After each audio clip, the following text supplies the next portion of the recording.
Hi all, welcome back to my channel. ನಾನಿವತ್ತು ಮತ್ತೊಂದು ಅದ್ಭುತವಾಗಿರುವಂಥ ರೆಸಿಪಿನ ತೊಗೊಂಡು ಬಂದಿದ್ದೀನಿ. ಅದು ಯಾವುದಂದರೆ ನಾಟಿ ಕೋಳಿ ಸಾಂಬಾರು. ಇದು ಎಲ್ಲರಿಗೂ ಗೊತ್ತೇ ಇರುತ್ತೆ. ನಮ್ಮ ಸೈಡ್ ಅಂದರೆ ಸಖತ್ ಫೇಮಸ್ ಇದು, ಯಾಕಂದರೆ ನಾವು ಮಂಡ್ಯದವರು. ಹಾಗಾದರೆ ಬನ್ನಿ ಯಾವ ರೀತಿ ಮಾಡೋದು ಅಂತ ನೋಡ್ಕೊಂಡು ಬರೋಣ.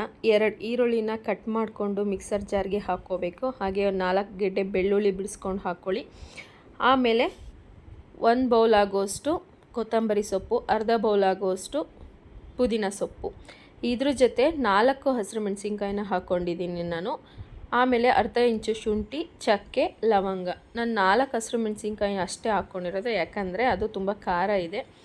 ನಿಮ್ಮ ಖಾರ ಇಲ್ಲ ಅಂದರೆ ಒಂದು 5-6 ಹಾಕ್ಕೋಬೋದು. ಇದಿಷ್ಟನ್ನು ಹಾಕ್ಕೊಂಡು ನಾವು ಮಿಕ್ಸರಲ್ಲಿ ಚೆನ್ನಾಗಿ ರುಬ್ಕೋಬೇಕು, ಸಣ್ಣಗಾಗೋ ಥರ. ಇಲ್ಲಿ ನಾನು 1.5 kg ಆಗುವಷ್ಟು ನಾಟಿ ಕೋಳಿನ ತೊಗೊಂಡು ಅದು ಅಳತೆಗೆ ಸಾಂಬಾರು ಮಾಡ್ತಾಯಿರೋದು. ಈಗ ನೋಡ್ತಾ ಇದ್ದೀರಾ, ನುಣ್ಣಗೆ ರುಬ್ಕೊಂಡಿದ್ದೀನಿ. ಇವಾಗ ಒಂದು ಕುಕ್ಕರ್ನ ಇಟ್ಕೊಂಡು ಅದಕ್ಕೆ 4 ಟೇಬಲ್ ಸ್ಪೂನ್ ಆಗೋಷ್ಟು ಎಣ್ಣೆನ ಹಾಕ್ಕೊಂಡು, ಎಣ್ಣೆ ಕಾದ ಮೇಲೆ ರುಬ್ಬಿಟ್ಕೊಂಡಿರೋ ಅಂಥ ಮಸಾಲೆನ ಇದಕ್ಕೆ ಹಾಕ್ಕೋಬೇಕು. ಮಸಾಲೆ ಎಲ್ಲ ಎಣ್ಣೆಲಿ ಒಂದು 5 ನಿಮಿಷ ಫ್ರೈ ಮಾಡ್ಕೋಬೇಕು ಚೆನ್ನಾಗಿ. ಒಳ್ಳೆ ಘಮ ಬರೋ ತನಕ ಇದನ್ನು ಫ್ರೈ ಮಾಡಿಕೊಂಡ್ರೆ ಆಗುತ್ತೆ. ಫ್ರೈ ಆದಮೇಲೆ ತೊಳೆದು ಇಟ್ಕೊಂಡಿರೋ ಅಂಥ 1.5 kg ಆಗೋಷ್ಟು ಚಿಕನ್ನ ಇದಕ್ಕೆ ನಾನು ಹಾಕೋತಾ ಇದ್ದೀನಿ.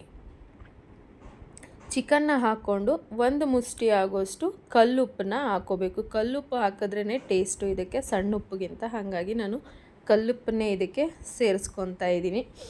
ಈಗ ಚೆನ್ನಾಗಿ ಉಪ್ಪು, ಮಸಾಲೆ, ಚಿಕನ್ನು ಎಲ್ಲ ಹೊಂದ್ಕೊಳ್ಳೋ ಥರ ಚೆನ್ನಾಗಿ ಮಿಕ್ಸ್ ಮಾಡಬೇಕು. ಇದೆಲ್ಲ ಮಿಕ್ಸ್ ಆದಮೇಲೆ ಹೈ ಫ್ಲೇಮಲ್ಲೇ ಇದನ್ನು ಫ್ರೈ ಮಾಡ್ಕೋಬೇಕಾಗತ್ತೆ. ಫ್ರೈ ಮಾಡ್ತಾ ಮಾಡ್ತಾ ಇದು ನೀರು ಬಿಟ್ಕೊಳ್ಳುತ್ತೆ ಚೆನ್ನಾಗಿ. ಈ ನೀರೆಲ್ಲ ಬಿಟ್ಕೊಂಡ ನಂತರ ಇನ್ನೂ ಒಂದು 5 ನಿಮಿಷ ಇದೇ ರೀತಿ ಫ್ರೈ ಮಾಡಿದ್ರೆ ನೀರು ಜೊತೆ ಎಣ್ಣೆನೂ ಕೂಡ ಬಿಟ್ಕೊಳ್ಳುತ್ತೆ.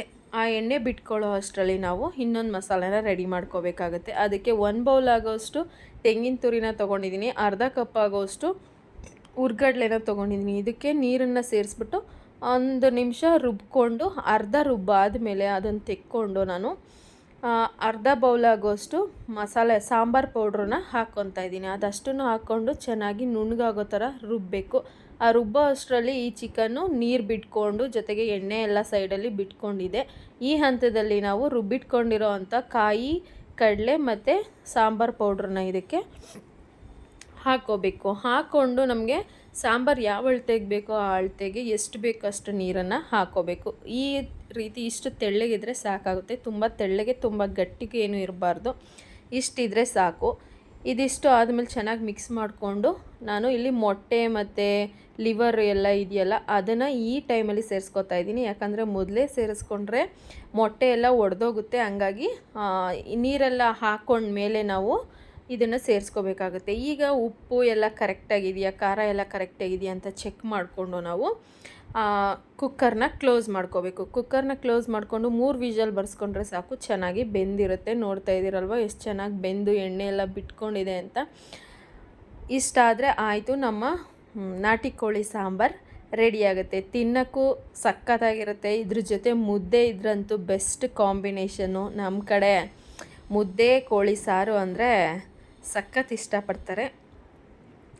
ಇದಿಷ್ಟು ಮಾಡಿದ್ರೆ ನಮ್ಮ ನಾಟಿ ಕೋಳಿ ಸಾಂಬಾರು ರೆಡಿ ಆಗುತ್ತೆ. ನೀವಿನ್ನೂ ನನ್ನ ಚಾನಲ್ನ ಸಬ್ಸ್ಕ್ರೈಬ್ ಮಾಡ್ಕೊಂಡಿಲ್ಲ ಅಂದರೆ ಪ್ಲೀಸ್ ಸಬ್ಸ್ಕ್ರೈಬ್ ಮಾಡ್ಕೊಂಡು ನೋಡಿ. ಇನ್ನಷ್ಟು ಒಳ್ಳೊಳ್ಳೆ ರೆಸಿಪಿಗೋಸ್ಕರ ನನ್ನ ಚಾನಲ್ನ ಸಬ್ಸ್ಕ್ರೈಬ್ ಮಾಡಿ, ಶೇರ್ ಮಾಡಿ, ಲೈಕ್ ಮಾಡಿ. Thank you.